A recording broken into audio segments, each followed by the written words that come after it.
what becomes more interesting, and this is really a feature specific to Nitro, is our ability to correlate and contextualize these database activity events to other systems. So the subtending OS, the OS that the operating system, that the database is running on.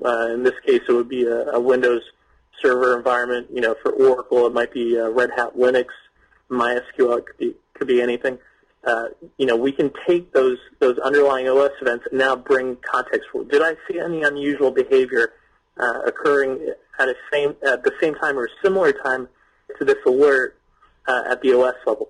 Did I see anything registering at my Cisco ASA firewall? Did I see anything registering on my IPS? Did I see any unusual events coming into my VPN? I can now get 360-degree visibility to all those events because of the use of a function called Summarize By. So you'll see again, I'll come to the drill down menu, and I have the Summarize By option. With Summarize By, I can now take this individual database activity monitoring event and sort of flip it on its head and say, okay, was there any other unusual traffic, whether it was database or anything else that was associated with these events? So I can now come in on any of these indexed fields. I can, again, flip that event on its head. Instead of drilling down, we're sort of drilling up. And you'll see within seconds, this is a very sophisticated query. Within seconds, I'm able to build that relationship. So in that same time frame, you'll see there were a lot of these master table changes.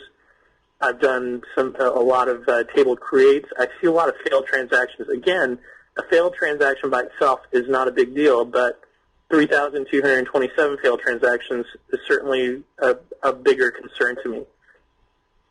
Repeated database query failures by the same user. Again, one or two, not a big deal, but here a very high volume of something that's going to give me heartburn later on.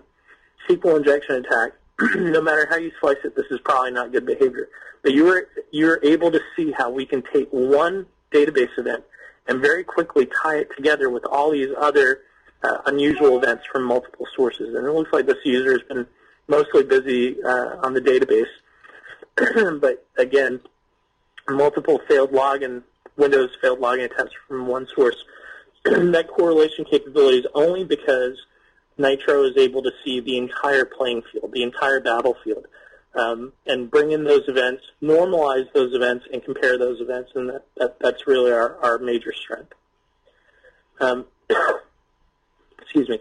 So from here, again, we start off with that one specific view of the data, the database system level changes.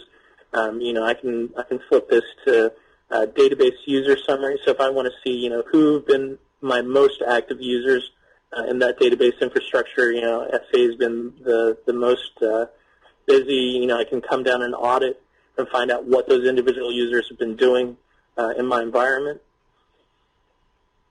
We'll see here database schema changes. So again, someone coming in and modifying the actual structure of my database. And it's decoded, you know, as I was referring to before, where an Oracle table create is easy enough to understand as a MySQL table created, as a SQL Server table created. All the events are normalized. So if you're in a heterogeneous database infrastructure and you're worried about, you know, how will I be able to understand this, how will I be able to normalize these events, it's very easy, very straightforward.